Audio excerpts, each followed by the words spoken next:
Get out of my house and don't come back. You're an embarrassment to this family. My daughter-in-law said that to me in front of my grandchildren, not knowing that I had already been sitting on information that would change everything. I straightened up, looked her in the eye, and said 4 words that made the color drain from her face. The next morning, I made a phone call that she never saw coming. I'm glad you're here. Stay with me until the end of this story, and leave a comment telling me what city or town you're watching from. I'd love to see how far this has reached. My name is Gerald Whitmore. I'm 64 years old, a retired civil engineer from Christchurch, and for most of my adult life, I believed that patience and decency were the only tools a man needed to get through any difficulty. 40 years of building infrastructure across the South Island had taught me that the strongest structures are the ones that hold under pressure, that the cracks you ignore in the early stages are always the ones that bring everything down in the end. I applied that philosophy to work, to marriage, to fatherhood. What I never anticipated was that I would one day need to apply it to my own family in ways that would test every ounce of restraint I possessed. My son Daniel is 36 years old. He works in commercial property development in Auckland, which is where he moved after meeting his wife, Renee, at a conference 8 years ago. Renee came from a wealthy Wellington family, privately schooled, well-connected in the Auckland business circles that Daniel had been trying to break into for years. When he first introduced her to me, I was cautious but open. She was sharp, well-presented, and clearly ambitious. I told myself that ambition was not a flaw. I told myself that what I felt in those early meetings, a faint unease I could never quite name, was simply the nervousness of a father watching his son choose a life partner. Within 2 years, the visits to Christchurch became less frequent. Daniel had always called me every Sunday. Then it became every fortnight. Then once a month. When I asked him about it, he said they were busy, that Renee was managing several large accounts and needed his support, that Auckland life moved at a different pace. I accepted this. I told myself it was normal. I moved into the smaller house on Fitzgerald Avenue after my wife Margaret passed, kept myself busy with volunteer work at the local engineering trust, and waited for Sunday calls that came less and less reliably. I have 2 grandchildren. Liam is 7 and Sophie is 5. They are the clearest, most uncomplicated joy in my life. And for a long time, they were the reason I kept making the trip north, despite the growing distance I felt every time I arrived. The incident that changed everything happened on the Queen's birthday long weekend in June. Daniel had invited me up to Auckland, which itself felt slightly unusual since the invitations had grown rarer. I drove to the airport, flew up, and arrived at their house in Remuera on a Friday evening with a bottle of Central Otago Pinot Noir and a set of wooden puzzles I had made in my shed for the grandchildren. Renee answered the door. She greeted me with the particular smile she reserved for my visits, perfectly constructed, present only in the mouth and never in the eyes. The weekend started well enough. Liam showed me a model he had been building, and Sophie climbed into my lap before I had even taken my coat off. Daniel seemed relaxed for the first time in months. I felt the old warmth between us returning and thought perhaps I had been imagining the distance. On the Sunday evening, some of Renee's friends came for dinner. A couple from Parnell, another woman who worked in Renee's industry, and a man named Brett, who had the easy confidence of someone who had never once doubted his own importance. I understood immediately that I was not really a guest at this dinner. I was furniture. Something that needed to be arranged acceptably, but not engaged with. I ate quietly. I answered the few questions directed at me. At one point, Renee made a comment about Christchurch in a tone that drew polite laughter from her friends. Something about it being a nice place to grow up, if you didn't mind things moving a little slowly. I saw Daniel glance at me and then look away. He said nothing. After the guests left, I was helping clear the table when I made the mistake of suggesting, gently, that Liam seemed tired and might have benefited from an earlier bedtime. given that he had school the next morning. It was an observation, nothing more. The kind a grandparent makes without thinking. Renee stopped what she was doing. She turned to face me with an expression I had not seen before, not the polished performance she maintained for company, but something colder and more deliberate. She said that I had no business commenting on how she raised her children. She said that my unannounced opinions were not welcome in her home. She said that Daniel had been too kind in continuing to invite me when, frankly, my visits created more tension than they were worth. And then she said it, clearly, in a voice that carried down the hallway to where I knew Liam and Sophie were still awake. "Get out of my house and don't come back. You're an embarrassment to this family." The room went very still. I watched Daniel. He was standing at the kitchen counter, with his back partially turned, and I waited for him to say something, to defend me, or at minimum, to ask his wife to lower her voice.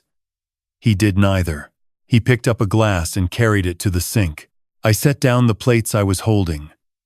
I looked at Renee directly and said 4 words that I had not planned and did not calculate, but which came from somewhere deep and certain. "I know what's happening." The change in her face was immediate and complete. The composure cracked. For just a moment, before she rebuilt her expression into something harder, I saw genuine fear. She did not know what I knew, or how much, or how long I had known it. And that uncertainty, I could see, was more frightening to her than any specific accusation. I said goodnight to Daniel, who still had not turned around. I walked down the hallway, kissed both grandchildren on their heads, and went to the spare room, where I lay awake until 3 in the morning thinking about everything I had seen over the past 14 months and what I was going to do about it. I need to go back to the beginning of what I knew, because it did not start that weekend. It started 14 months earlier, on a Tuesday afternoon in April, when I was passing through Auckland on my way back from a conference in Hamilton. I had called Daniel that morning to let him know I was passing through, hoping we might have lunch. He said he had a full day of meetings and couldn't manage it, but that I was welcome to drop into the house to leave the birthday present I had brought for Liam. Renee would be there, he said. She worked from home on Tuesdays. I let myself in through the side gate as Daniel had suggested. The front door was unlocked. I called out from the entryway, but got no response.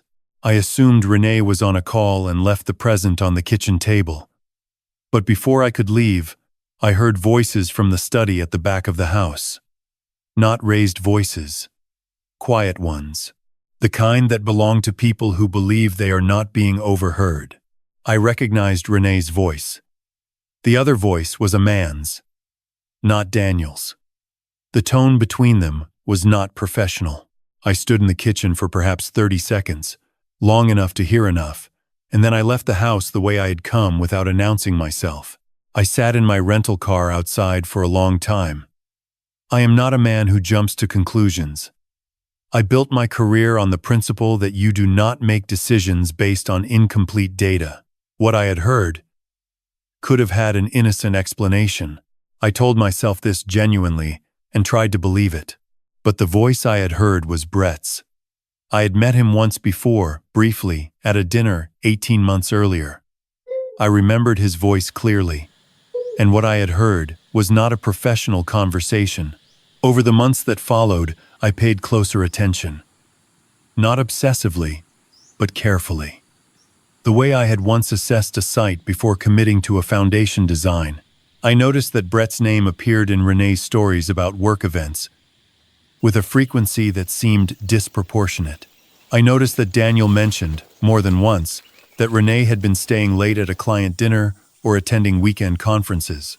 I noticed that when I visited Auckland 3 months after that Tuesday afternoon, there was a new watch on Renee's wrist that she did not mention and that Daniel did not seem to have noticed. 4 months before the Queen's birthday weekend, I made a decision that felt uncomfortable but necessary. I contacted a woman named Pauline Hatch, who had been recommended to me by a colleague at the Engineering Trust. Pauline was a retired detective inspector from the New Zealand Police, who now did private investigative work out of a small office in Sydenham.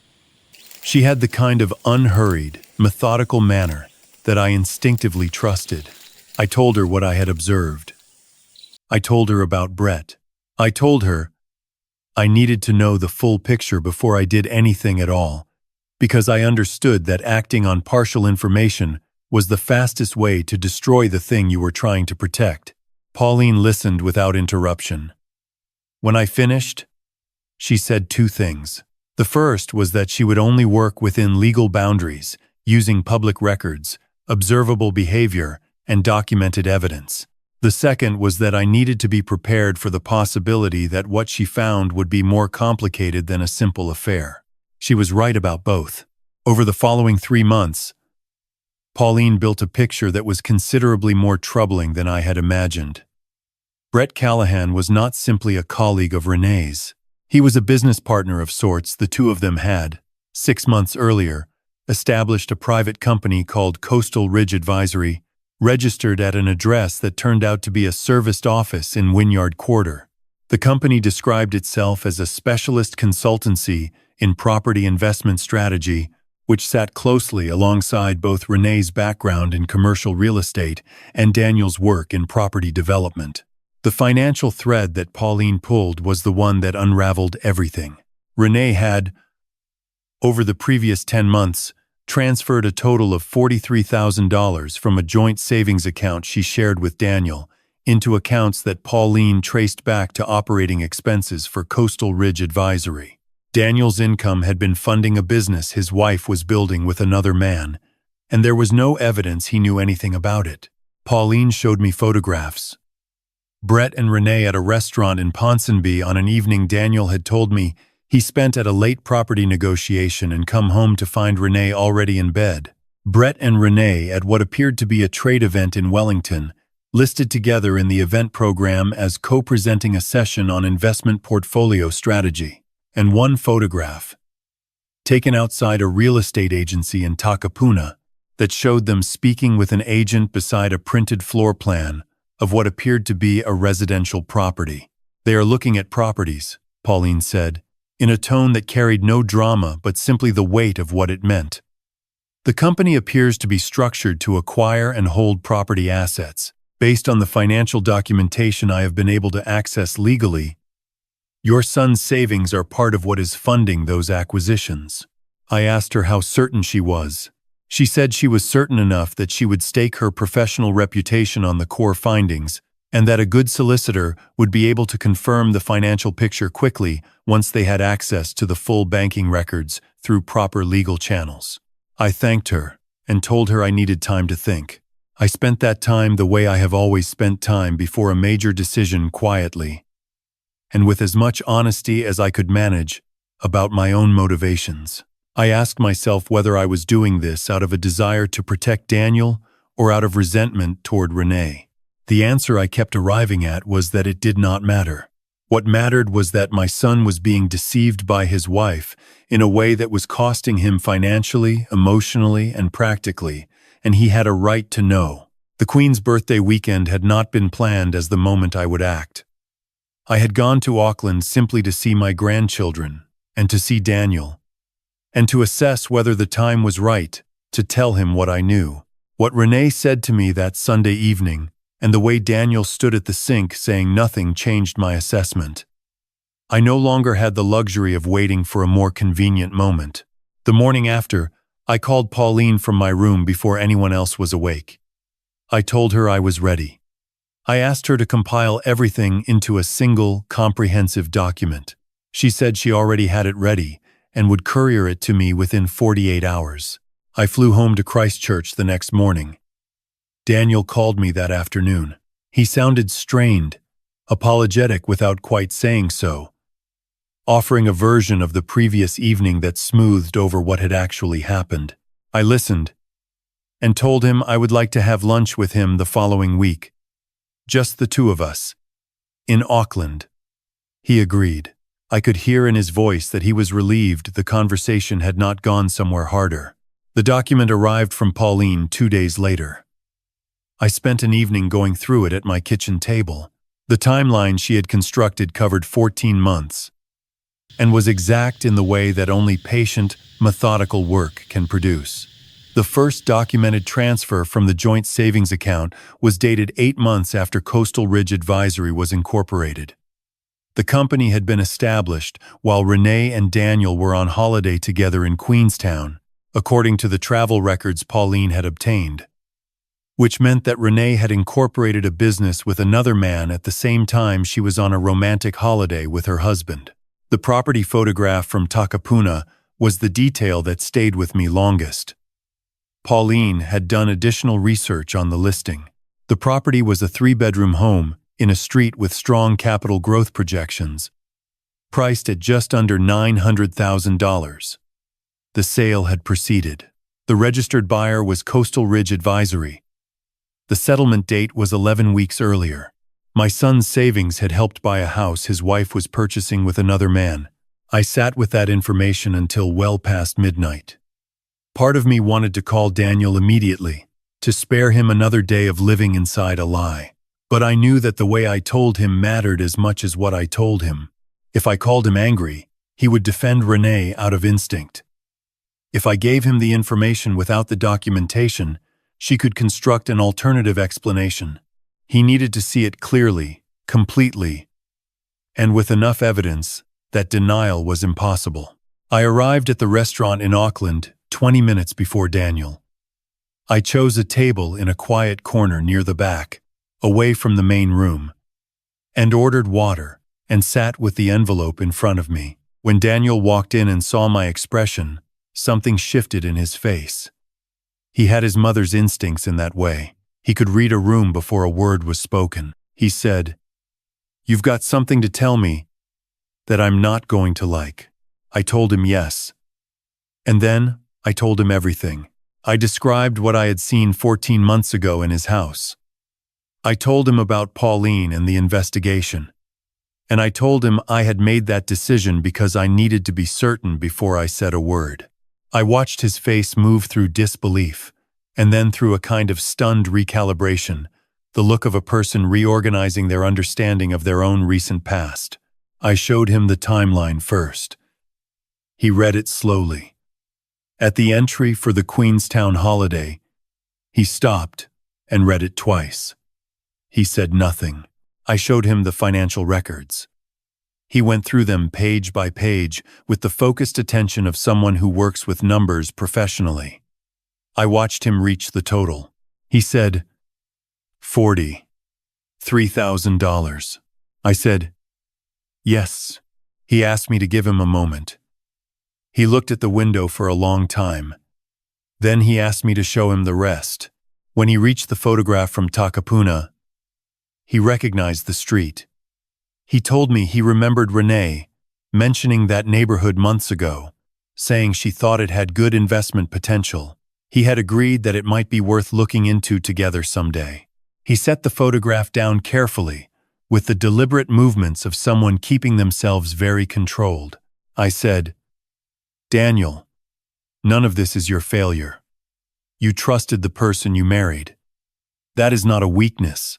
He said, "How long have you known?" I told him the full timeline. I told him why I had waited. And I told him about the Sunday evening, and that what Renee had said to me in front of the children had made clear that waiting was no longer serving anyone. He was quiet again for a long time. Then he said, "She told you to leave, and you still didn't say anything to me that night." I said, "I didn't have the documentation in front of me yet, and I didn't want to give you half a story." He looked at me then with an expression I will not easily forget. It was not gratitude exactly. It was something quieter and more fundamental than that. We sat in that restaurant for nearly 2 hours.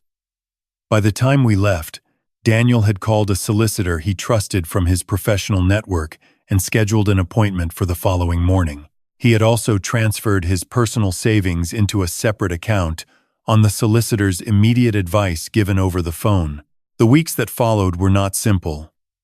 Renee did not accept the confrontation gracefully. She attempted initially to reframe the business as a professional venture she had kept separate, simply to avoid conflict of interest.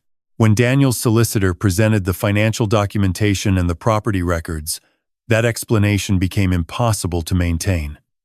Brett Callahan, it emerged, had his own solicitor involved within days, which suggested that contingency planning on their side had been underway for some time. The professional consequences were significant. Daniel's company became aware of the situation through the legal proceedings. And given that Renee had been using knowledge of Daniel's professional connections to develop Coastal Ridge's client pipeline, there were questions raised about competitive conduct. Renee's employer was also notified through the proper channels, and an internal review was initiated. The details of what followed are Daniel's to share or not share as he chooses. What I can say is that the financial restitution negotiated through the legal process returned a substantial portion of what had been taken. What I watched in Daniel over those months was not the collapse I had feared, but something steadier and more gradual. He moved through anger, and then through a long period of something harder. To name a kind of recalibration of the story he had told himself about his own life. He spoke to someone professionally, which I encouraged and was relieved he accepted.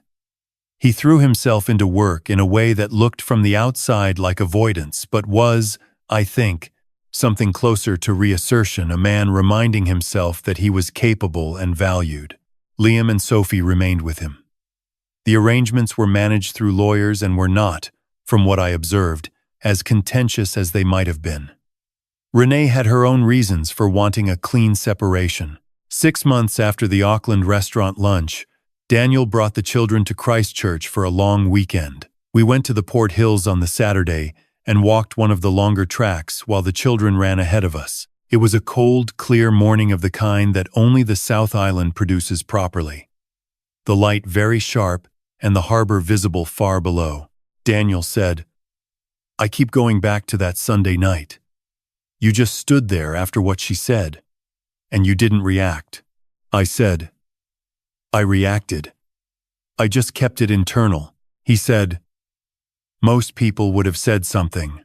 I told him that I had learned a long time ago, through years of working on projects where the consequences of getting it wrong were structural, that the impulse to respond immediately to provocation is almost always the wrong one, that the most powerful position you can hold is one where the other party does not know what you know or what you intend to do about it. He was quiet for a while, watching Liam scramble up a rock ahead of us. He said, "She thought she had the advantage because she'd never taken me seriously." I said, "Yes." He said, "She thought the same about you." I said, "I know." And that turned out to be very useful. There was something freeing in that conversation that I had not expected. Not because the situation had resolved neatly, it had not. And the damage to Daniel's sense of his own life was real and would take years to fully settle. But because we were speaking to each other as two adults who had come through something difficult together, without pretense. The last time I saw Renee was at a school event for Liam several months later. Co-parenting meant these occasions arose, and Daniel handled them with a composure I admired. Renee and I made eye contact briefly across the school hall. She looked away first. I felt very little. The absence of emotion where there had once been tension was its own kind of relief. Coastal Ridge Advisory was dissolved through the legal proceedings. The Takapuna property was sold, with the proceeds subject to the financial restitution order. Brett Callahan, from what I understand through no particular effort on my part, found that his professional reputation in Auckland's relatively compact property sector had not survived the scrutiny. The Sunday calls with Daniel are weekly again. They come reliably, and they are longer than they used to be. He asks about my projects, and tells me about his week, and puts the children on to say goodnight before their bedtime. Sophie told me last month that she wants to be an engineer when she grows up, which I may have gently encouraged. There is a photograph on my kitchen windowsill now, taken on the Port Hills walk. Daniel and Liam and Sophie with the harbor behind them, the sky that impossible winter blue. I put it there because it is a picture of what came after, not of what was lost, but of what was found on the other side of a very hard truth. If I have learned anything worth passing on from all of this, it is these things. The people who underestimate you are rarely paying close enough attention to realize their mistake until it is too late. That is not your weakness. That is their choice, and it carries consequences they do not foresee. Patience is not passivity. There is nothing weak about waiting until you have the full picture before you act.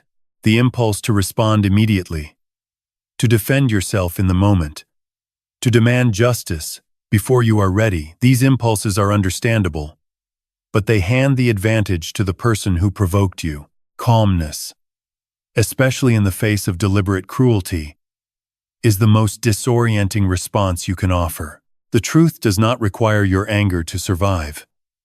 It only requires time, documentation, and someone willing to deliver it with enough care that the person receiving it can actually hear it. When you tell someone something that will break their world, the way you tell it matters as much as what you say. Family is not a claim that people hold over you by virtue of legal relationship or proximity. It is something that has to be built and maintained through honesty and respect. A person who uses the language of family to isolate, diminish, and extract from the people around them is not family in any meaningful sense. They are simply using the structure for their own purposes, and structures built without integrity do not hold under pressure. I learned that in engineering, and it has turned out to be true of everything else as well. Finally, and this is perhaps the most important thing, if someone you love is living inside a lie that is costing them their future, the kindest thing you can do is not to protect them from the truth. It is to make sure the truth reaches them at the right time, in the right way, with enough evidence that they cannot be made to doubt themselves.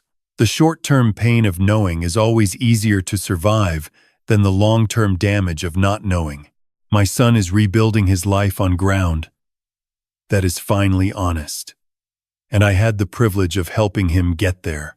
At 64 years old, sitting in my house in Christchurch with a photograph of my grandchildren on the windowsill and a cup of tea going cold beside me, I can tell you that there is no better use of whatever time and knowledge you have accumulated than placing it in service of the people you love.